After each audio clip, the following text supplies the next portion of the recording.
ও বাবা, মায়ে একটা উষ্টা লাগাইছে। হ্যাঁ, কেন বাবা উষ্টা লাগাইছে কেন তোমারে?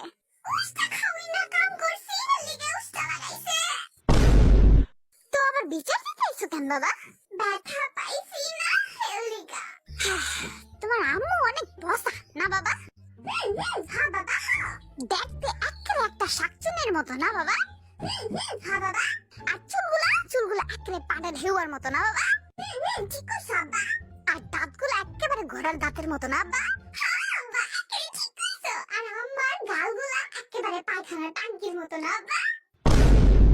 এই বাপে পুতে মিলে আমার বদনাম কইতাছস, খালি একটা উষ্টা লাগানে। আর যে আমি সারা দিন তোকে পিছে খাইতে মরি, তার বেলা প্রতিটা দিন আমি তোকে ময়লা কুষ্টা পড়া জামা কাপড় দিয়ে দুই তিনটা বেলা তোকে রাইন্দা খাওয়াই, গোসল করাই, গুইরা গুইরা দিনটা বইরা যাইরা গড্ডা পরিষ্কার করি। আর বদনাম করানোর সময় কোনো দিকে চাস না। যা খাইস তোর আজকে রাইন্দা খাইস, খাবো না তোকে রাইন্দা আমি আর। যা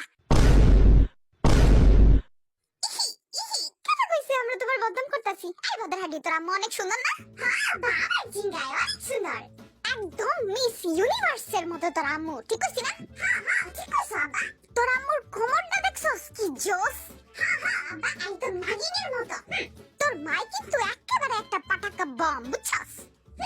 ঠিক কইছো আব্বা, যখন তখন খালি ঠুস ঠাস কইরা ফাইটটা আমাগো উপরে পড়ে। তোর আম্মুর চুলগুলো দেখছস একেবারে ময়ূরের পেখমের মতো।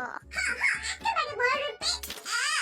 ময়ূর না, আমার ময়ূর পাখি পছন্দ না, আমার কাওয়া পাখি পছন্দ। কাওয়া পাখির মতো কালা চুল কাও। কাওয়া পাখির মতো যদি কালা চুল কইতে দেয় না, তাহলে আমাকে আরো 20 বছর না খাওয়ায় রাখবো, বুঝছস? ও, তাহলে কি ময়ূর পাখি কই এখনই খাইতে দেব? তোরা এখন কাওয়া পাখি কস আর ময়ূর পাখি কস, আর কোনো লাভ হইতো না। আমি তো করে আর রাইন্দা খাওয়াইতাম না। আসমানের দিকে তাকায় আগ কইরা থাকগা, যা। সপ্তাহ হয়ে হইছে, তুমি ওদের আমার বদনাম কইতে গেলা কেন? এখন আমাকে কয়দিন না খাওয়া